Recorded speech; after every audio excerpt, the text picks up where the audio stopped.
여러분 안녕하십니까? 뉴스투데이 제주입니다. 도내 닭 사육 농가에서 고병원성 AI로 의심되는 사례가 발생해 방역당국에 비상이 걸렸는데요. 애초에 제주에 병아리를 공급한 다른 지역 농장과 제주 지역 농장 모두 AI 의심 사례를 숨기다 화를 키운 것으로 드러났습니다. 권혁태 기자가 보도합니다. 전북 군산에서 오골개 병아리 500마리를 들여온 농장입니다.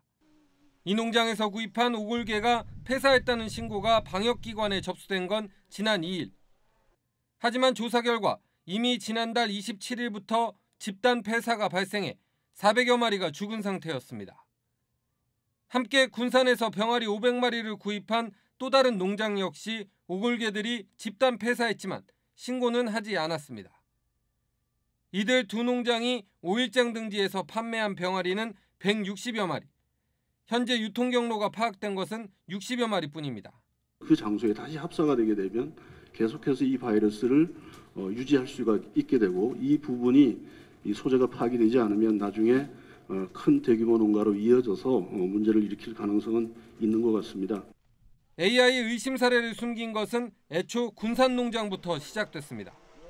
제주에 오골개 병아리를 공급한 전북 군산 농장에서 지난달 초부터 폐사가 시작돼 키우던 오골개 절반가량인 2,500마리가 폐사됐지만 이 같은 사실을 숨겨온 것으로 확인됐습니다. 감염 및 이거 전파의 근원지에 대해서 좀 더 뭔가 좀 한 단계 더 철저한 점검이 필요한 게 아닌가, 그런 점을 건의 겸 해서 유감사항으로 좀 짚고 싶습니다. 제주도는 AI 발생 농장 주변에 통제소를 설치하는 등 방역을 강화하고 농장 주변 가금류 12,000마리에 대한 살처분도 마무리했습니다. AI 위기 경보가 경계 단계로 격상되면서 제주산 가금류의 출하가 금지돼 농가 피해도 본격화될 것으로 보입니다. MBC 뉴스 권혁태입니다. 조류독감 발생과 관련해 김재수 농식품부 장관이 신속하고 단호한 조치를 주문했습니다. 김 장관은 어제 오후 제주도청에서 가진 긴급 방역 점검 회의에서 발생 농가에서 신고를 지연할 경우 보상금을 지급할 수 없고 처벌받게 된다는 사실을 강력하게 전달해달라고 주문했습니다. 또 인수 공통 전염병인 만큼 살처분 인력의 교육과 예방 등 인체 전염에 유의하라고 당부했습니다. 제주 지역 어린이집에 장애 어린이를 맡을 전담교사가 턱없이 부족해 보육에 어려움을 겪고 있습니다. 전담교사를 양성할 교육과정도 없어 충원도 어려운 상황입니다.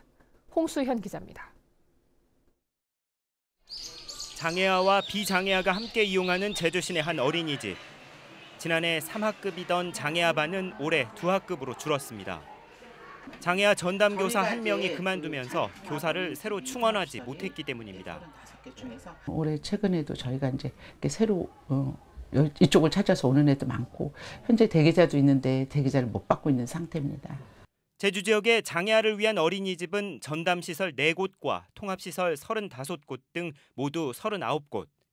이 가운데 16곳은 장애아 전담교사를 배치하지 못하고 있습니다. 과중한 업무와 열악한 처우 때문에 그만두는 경우가 많은 데다 지난해부터 전담교사 자격 취득 조건도 강화됐기 때문입니다. 특히 제주에는 관련 교육 과정도 개설돼 있지 않아서 인터넷으로 강의를 들어야 하는 상황입니다. 그거를 지금 제가 알기로 학점은행에서 듣거나 사이버에서 듣거나 이래서 학생들이 학점을 메꿔서 신청하는 걸로 알고 있기 때문에 교사들이. 장애 보육이 필요한 도내 장애아는 300여 명. 하지만 이 가운데 20%는 맡아줄 전담 교사가 없어 일반 어린이집을 전전하고 있습니다. MBC 뉴스 홍수현입니다.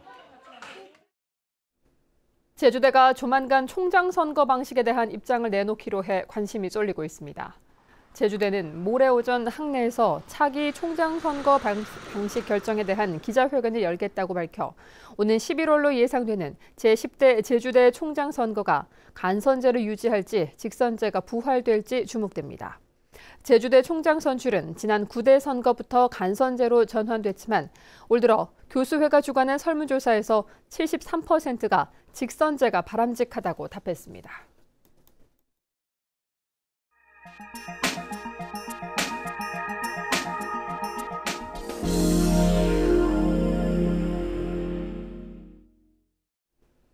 우리나라 토종개인 삽살개는 털이 눈을 덮을 정도로 수북하죠.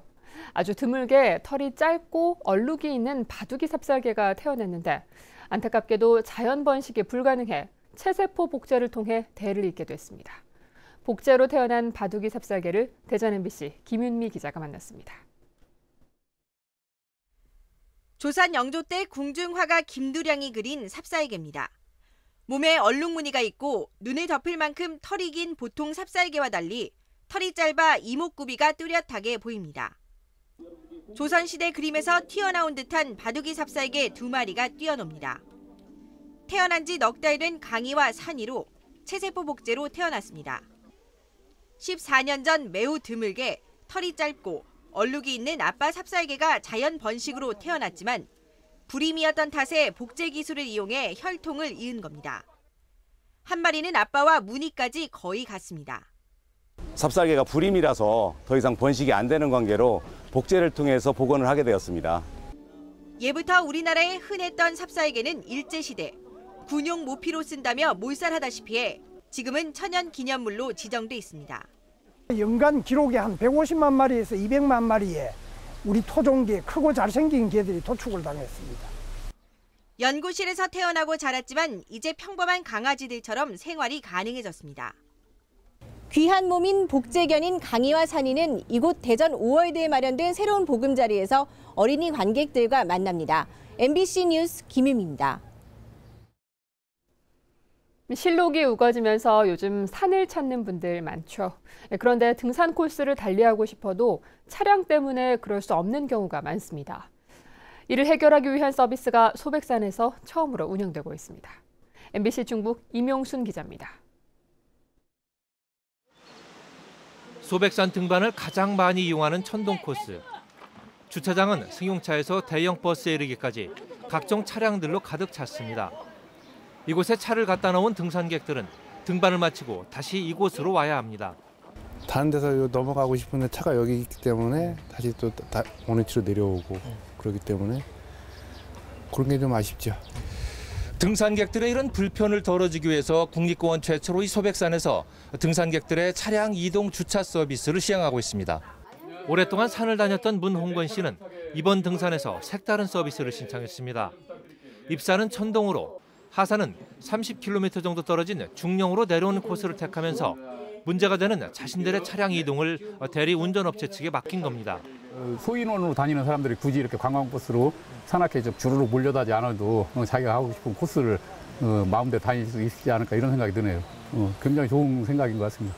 내 차를 부탁해로 이름 붙여진 이 서비스는 이달 초 국립공원 소백산 북부 사무소 주도로 시작됐습니다. 자동차 열쇠는 국립공원 측에서 관리하고 차량 이동은 지역 대리운전업체에서 맡아 진행합니다. 이용자 입장에서는 대리운전기사와 직접적인 접촉 없이 대리운전보험을 적용받을 수 있습니다. 가장 그 민원이 많이 발생했던 문제거든요. 그래서 이걸 시범적으로 한번 운영을 해보고 반응이 좋으면은 점차 확대하고 다른 공원에도 전파를 할 계획으로 있습니다. 급증하는 등산 인구에 맞춰 등산 편의를 돕기 위한 서비스도 더욱 진화하고 있습니다. MBC 뉴스 임용순입니다.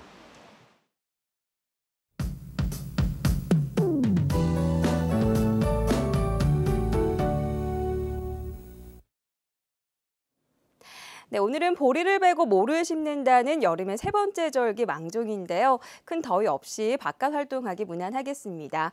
하지만 메마른 날씨가 이어지면서 산간에는 건조주의보가 내려져 있는데요. 내일 비가 오기 전까지는 대기가 무척 건조하니까요. 이 산불과 같은 화재 예방에 각별히 유의하셔야겠습니다. 현재 기온은 어제보다는 조금 올라 있지만 햇볕이 강하지 않아서 공기는 대체로 선선하고요. 낮 최고 기온은 26도로 예년 이맘때 초여름 날씨를 보이겠습니다. 다음은 자세한 지역별 날씨입니다.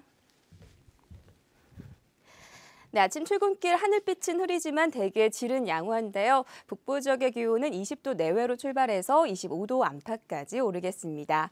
서부 지역은 큰 더위 없이 평년과 비슷한 기온을 유지하겠고요. 현재 남부 지역의 기온 20도에서 21도, 낮 기온은 24도에서 25도가 예상됩니다. 네, 동부 지역은 해가 지고 나면 기온이 10도가량 뚝 떨어지겠으니까요. 나오실 땐 큰 일교차에 대비한 옷차림 하셔야겠습니다. 산간 지역의 기온 10도에서 15도 나타내고 있고요. 건조한 날씨가 이어지면서 등산객들은 작은 불씨에도 각별한 주의가 필요하겠습니다. 현재 섬지역의 기온 20도 내외로 어제보다 약간 올라 있고요. 물결은 모든 바다에서 잔잔하게 일겠습니다. 네, 현재 중부지역 공항은 대체로 맑은 가운데 그 밖의 공항 구름의 양이 많은 모습입니다. 네, 내일 낮부터는 돌풍을 동반한 꽤 많은 양의 비 소식이 있으니까요. 피해 없도록 잘 대비하셔야겠습니다. 날씨였습니다. 화재 사고가 잇따랐습니다. 어젯밤 11시 50분쯤 서귀포시 법한동의 한 과수원에서 불이 나 감귤나무와 방충망 등을 태운 뒤 10분 만에 진화됐습니다. 어제 저녁 6시 50분쯤에는 서귀포 중문동의 한 도로를 달리던 승용차에서 불이 나 엔진룸 일부를 태워 소방서 추산 240만 원의 재산 피해가 났습니다. 도내 해수욕장에 적용됐던 해변 명칭이 다시 해수욕장으로 바뀝니다. 제주도 해수욕장협의회는 지정 해수욕장을 사계절 휴양지로 활용하기 위해 2009년부터 해변으로 명칭해왔지만 관련 법률에서 해수욕장으로 사용하면서 혼란이 생겨 다시 변경하기로 했다고 밝혔습니다. 한편 도내 해수욕장은 오는 24일 협재, 금능, 2호 함덕이 개장하는 것을 시작으로 다음 달 1일 모두 문을 열 예정입니다. 도내 해수욕장과 유원지에서도 돈을 받고 텐트 등을 빌려주는 야영장 영업이 가능해집니다. 이달부터 시행된 관광진흥조례에 따르면 그동안 금지됐던 해수욕장과 유원지에서의 야영장 영업을 연간 최대 4개월간 할 수 있도록 특례 조항이 신설됐습니다. 또 보전관리지역과 보전녹지지역에도 야영장 전체 면적이 10,000제곱미터를 넘지 않고 건축물 바닥 면적 합계가 300제곱미터 미만일 경우 야영장 시설을 할 수 있도록 했습니다. 다목적 소방 헬기 수리온이 내년 상반기 중에 정식 운영됩니다. 제주도 소방안전본부에 따르면 제주에 처음 도입될 다목적 소방 헬기는 현재 공정률 98%로 제작이 완료되면 비행시험 등을 거쳐 올해 말 납품될 예정입니다. 헬기가 들어오면 소방대원 훈련 등을 거친 뒤 내년 상반기부터 본격적으로 운영될 계획으로 응급 환자 이송과 해상 순환 사고, 산불 진압 등을 맡게 됩니다. 불법 도박이 기승을 부리고 있습니다. 제주지방경찰청에 따르면 사이버 도박을 포함해 불법 도박을 하다 경찰에 붙잡힌 경우는 2015년 500여 명, 지난해 480여 명, 올 들어서도 130여 명으로 끊이질 않고 있습니다. 환전 등 불법 영업을 하다 적발된 게임장도 올 들어서만 46건, 50명으로 나타났습니다. 제주도의회가 어린이와 장애인의 보행 환경을 개선하기 위한 조례안을 입법 예고했습니다. 조례안은 횡단보도의 보행 약자를 위한 안내 표시와 음향 신호기를 설치하고 골목길과 통학로에서 교통사고를 줄이기 위한 방안 등을 담고 있습니다. 폭 12m 이상 도로를 신설할 때는 폭 2m 이상의 보도를 의무적으로 확보하고 보행환경개선위원회를 운영하도록 했습니다. 도내 기업들이 예술단체와 예술가 지원에 나섭니다. 제주도가 도내 기업과 함께 예술 지원 활동을 위한 매칭 그랜트 사업을 실시한 결과 도내 11개 기업이 예술단체 8곳과 예술가 3명에 각각 600만 원에서 1,800만 원까지 총 1억 500만 원을 지원하기로 했습니다. 제주도는 기업이 후원하면 같은 비율로 예산을 지원하고 있는데 개별 예술가에 대한 지원은 처음 이루어지는 것입니다. 제주도 교육청은 다음 달 말까지 내년도 본 예산에 편성할 주민 참여 예산 사업을 공모합니다.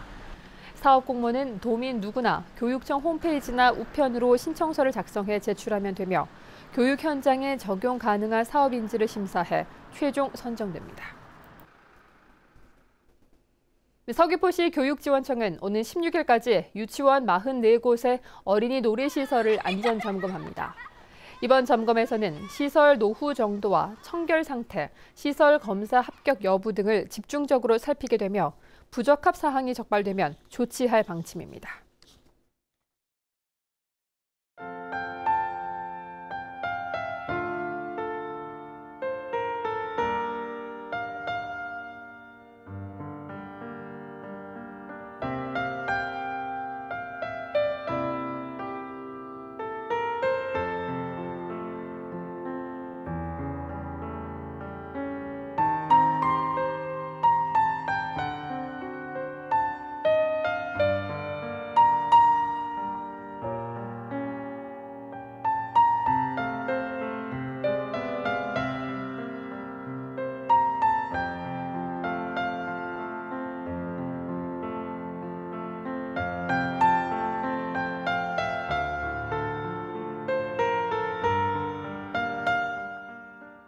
뉴스투데이 제주였습니다. 여러분 고맙습니다.